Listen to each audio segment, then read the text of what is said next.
ಜನರಿಂದ ಜನರಿಗಾಗಿ ಜನರಿಗೋಸ್ಕರ ಅಂತ ಇದ್ದ ಜಯಲಲಿತಾ ಅವರ ಜೀವನ ಇವತ್ತಿಗೆ ಸಾರ್ಥಕವಾಯಿತು ಅಂತ ಅನಿಸುತ್ತೆ. ಯಾಕಂದರೆ ಆ ಪರಿಯಾದಂತಹ ಪ್ರೀತಿ ವಿಶ್ವಾಸವನ್ನು ಹೊತ್ತಿರುವಂಥ ಅಭಿಮಾನಿ ವರ್ಗ ಯಾವ ರೀತಿಯಾಗಿ ಒಂದು ರೀತಿ ಇರುವೆ ಗೂಡಿನಂತೆ ಕಂಡು ಬರ್ತಾ ಇದೆ, ಒಂದು ಜೇನಿನ ಒಂದು ಹಿಂಡಿನಂತೆ ಕಂಡು ಬರ್ತಾ ಇದೆ. ಆ ಪರಿಯಾದಂಥ ಒಂದು ಜನಸ್ತೋಮವನ್ನು ನಾವು ಕಾಣಬಹುದಾಗಿದೆ.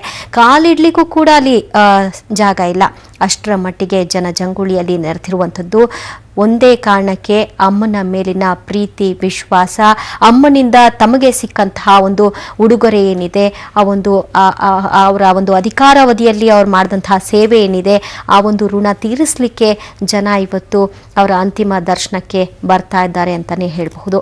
ಬೇರೆ ಬೇರೆ ಊರುಗಳಿನಿಂದ ಅವರ ಬಗ್ಗೆ ತಿಳಿದಂಥವರು ಕೇಳಿದಂಥವರು, ಅವರ ಒಂದು ಅಧಿಕಾರಾವಧಿಯಲ್ಲಿ ಅವರು ನಡೆದುಕೊಂಡಂತಹ ರೀತಿಯ ಬಗ್ಗೆ ಮೆಚ್ಚುಗೆ ವ್ಯಕ್ತಪಡಿಸಿದಂತಹ ಜನ ಇಲ್ಲಿ ಜಮಾವಣೆಗೊಂಡಿದ್ದಾರೆ. ಚೆನ್ನೈನ ರಾಜಾಜಿ ಹಾಲ್ ಬಳಿ ಎಷ್ಟು ಜನ ಇದ್ದಾರೆ ಅನ್ನೋದನ್ನು ನಾವು ಗಮನಿಸಬಹುದು. ಇನ್ನೂ ಸಮಯ ಕಳೆದಂತೆ ಇನ್ನೂ ಜನ ಜಾಸ್ತಿ ಆಗ್ತಾರೆ. ಯಾಕಂದರೆ ಕೆಲವು ಕಡೆ ಟ್ರೈನ್ ಚೆನ್ನೈ ಎಕ್ಸ್ಪ್ರೆಸ್ ಏನಿದೆ ಅವುಗಳು ಕೂಡ ಹೋಗುವಂತಹ ಒಂದು ಟೈಮ್ಗಳಿರುತ್ತೆ. ಈಗ 2 ಗಂಟೆಯ ನಂತರ ಒಂದು ಚೆನ್ನೈ ಎಕ್ಸ್ಪ್ರೆಸ್ ಬೆಂಗಳೂರಿನಿಂದ ಹೊರಡುತ್ತೆ. ಈ ಸಂದರ್ಭದಲ್ಲಿ ಎಷ್ಟು ಜನ ಹೋಗಬಹುದು, ಇನ್ನು ಬೇರೆ ಬೇರೆ ಊರುಗಳಿಂದ ಎಷ್ಟು ಜನ ಬರಬಹುದು, ಎಲ್ಲವನ್ನೂ ನಾವು ಅಂದಾಜು ಲೆಕ್ಕ ಮಾಡಲಿಕ್ಕೆ ಸಾಧ್ಯನೇ ಇಲ್ಲ ಅಂತ ಅನಿಸುತ್ತೆ. ಎಷ್ಟು ಕಣ್ಣು ಹಾಯಿಸಿದಷ್ಟು ಜನ ನಾವು ಕಾಣ್ತಾ ಇದ್ದೀವಿ.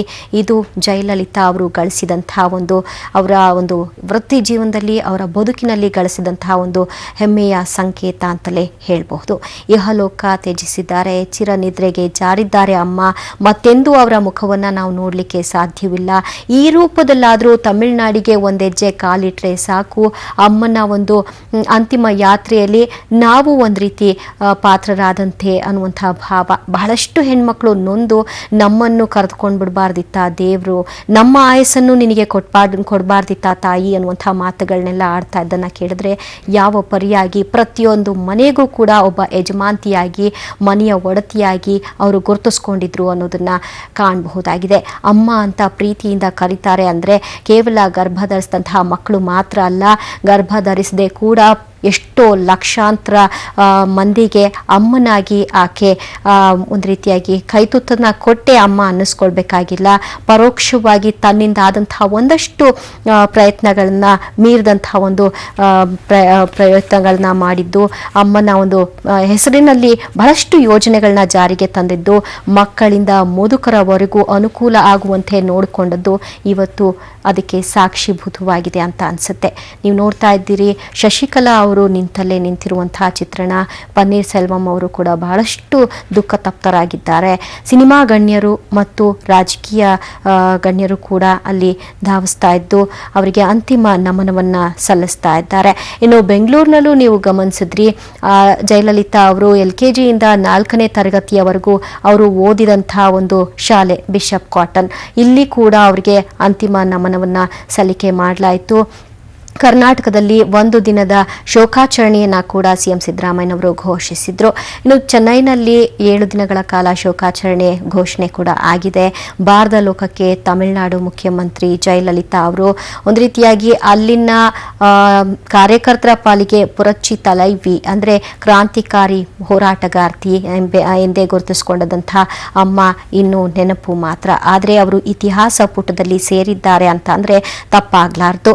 ಒಂದು ರೀತಿ ಸಿನಿಮಾ ಬದುಕು, ಸಿನಿಮಾ 2.5 ಗಂಟೆಯಲ್ಲಿ ನಾವು ಎಲ್ಲ ರೀತಿಯಾದಂತಹ ಭಾವಗಳನ್ನ ಕಾಣಬಹುದಾಗಿದೆ. ಅದೇ ರೀತಿಯಾಗಿ ಜಯಲಲಿತಾ ಅವರ ಜೀವನ ಕೂಡ ಕೇವಲ 2.5 ಗಂಟೆಯಲ್ಲಿ ವಿವರಿಸಲಿಕ್ಕೆ ಸಾಧ್ಯವಾಗದೆ ಹೋದರೂ ಕೂಡ ಒಂದು ರೀತಿ ಅಷ್ಟು ಇಂಟ್ರೆಸ್ಟಿಂಗ್ ಆಗಿರುವಂತಹ ಕಥಾಹಂತರವನ್ನು ಹೊಂದಿರುವಂತಹ ಒಂದು ಬದುಕು ಅವ್ರದ್ದು.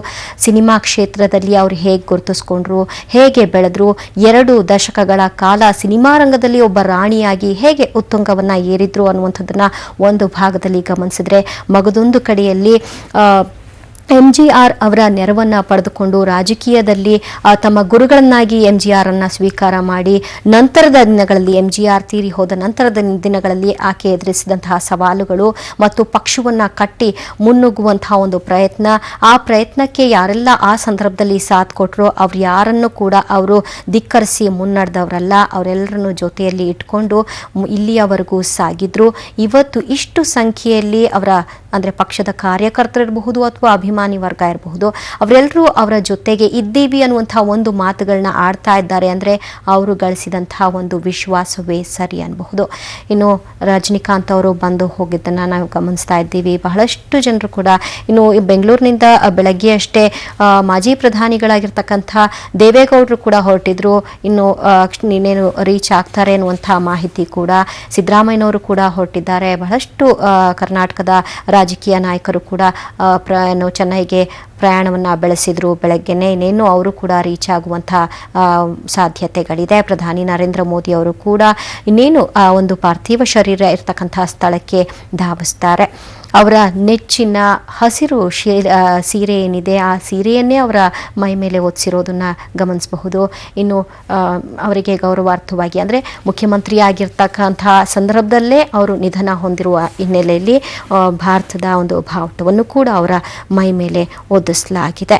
ಸಂಜೆ 4 ಗಂಟೆಯವರೆಗೂ ಜನರಿಗೆ ಪಾರ್ಥಿವ ಶರೀರದ ಅಂತಿಮ ದರ್ಶನಕ್ಕೆ ವ್ಯವಸ್ಥೆಯನ್ನು ಕಲ್ಪಿಸಲಾಗಿದೆ. ಆದರೂ ಕೂಡ 4 ಗಂಟೆ ಸಾಲೋದಿಲ್ಲ, ಯಾಕಂದರೆ ಅಷ್ಟು ಮಟ್ಟಿಗೆ ಜನ ಇದ್ದಾರೆ.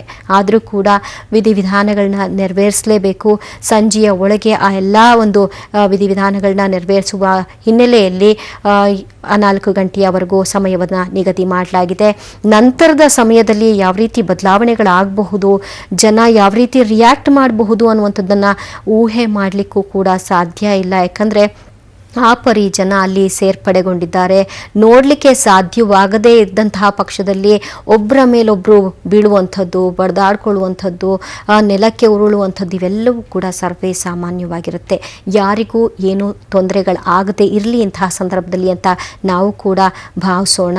ಇನ್ನು ಅಲ್ಲಿಂದ 1 ಕಿಲೋಮೀಟರ್ ವ್ಯಾಪ್ತಿಯಲ್ಲೇ ಇರತಕ್ಕಂಥ ಮರೀನಾ ಬೀಚ್ನಲ್ಲಿ ಮರೀನಾ ಬೀಚ್ ಪಕ್ಕದಲ್ಲಿ MGR ಅವರ ಒಂದು ಸಮಾಧಿ ಸ್ಥಳ ಇದೆ. ಆ ಸಮಾಧಿ ಸ್ಥಳದ ಪಕ್ಕದಲ್ಲೇ ಜಯಲಲಿತಾ ಅವರ ಒಂದು ಸಮಾಧಿ ಸ್ಥಳವನ್ನು ನಿರ್ಮಾಣ ಮಾಡಲಾಗಿದೆ. ಅಲ್ಲಿ ಅವರ ಅಂತ್ಯಕ್ರಿಯೆ ಜರುಗುತ್ತೆ. ಅಲ್ಲಿ ಕೂಡ ಅಭಿಮಾನಿಗಳು ಬರ್ತಾರೆ. ಆದರೂ ಕೂಡ ಯಥಾವತ್ತಾಗಿ ವಿಧಿವಿಧಾನಗಳು ನೆರವೇರುತ್ತೆ. ಯಾವುದೇ ರೀತಿಯಾದಂತಹ ತೊಡಕು ಆಗದ ರೀತಿಯಾಗಿ ಮರೀನಾ ಬೀಚ್ನಲ್ಲಿ ಬಿಗಿ ಪೊಲೀಸ್ ಬಂದೋಬಸ್ತನ್ನು ಮಾಡಿಕೊಳ್ಳಲಾಗಿದೆ. ತಮಿಳುನಾಡು ಸಿಎಂ ಅಭಿಮಾನಿಗಳ ಪಾಲಿನ ಅಮ್ಮ ಜಯಲಲಿತಾ ಅವರ ಆರೋಗ್ಯಕ್ಕೆ ಸಂಬಂಧಪಟ್ಟಂತೆ ಕ್ರಿಕೆಟ್ ಕಾಮೆಂಟ್ರಿಯಂತೆ ಬೆಳಗ್ಗೆಯಿಂದಲೂ ಕ್ಷಣಕ್ಕೊಂದು ಬ್ರೇಕಿಂಗ್ ನ್ಯೂಸ್ ಬರ್ತಾ ಇತ್ತು. ಕ್ಷಣಕ್ಕೊಂದು ರೀತಿಯಾದ ಚಿಂತಾಜನಕದ ವರದಿಗಳು ಸಿಗ್ತಾನೆ ಹೋದ್ವು. ಜಯಲಲಿತಾ ಅವರ ಆರೋಗ್ಯ ಸ್ಥಿತಿ ಕ್ಷಣಕ್ಕೂ ಬಿಗಡಾಯಿಸ್ತಾ ಇರುವ ಹಿನ್ನೆಲೆಯಲ್ಲಿ ಈಗ ತಮಿಳುನಾಡಿನಾದ್ಯಂತ ಪೊಲೀಸ್ ಸರ್ಪಗಾವಲನ್ನ ಏರ್ಪಡಿಸಲಾಗಿದೆ. ಜೊತೆಗೆ ಅಲ್ಲಿನ DGP ಎಲ್ಲ ಹಿರಿಯ IPS ಅಧಿಕಾರಿಗಳು ಕೂಡ ಆಸ್ಪತ್ರೆಯ ಬಳಿ ಬರಬೇಕು ಅಂತಕ್ಕಂಥ ಆದೇಶವನ್ನು ಕೊಟ್ಟಿದ್ದಾರೆ. ಯಾವುದೇ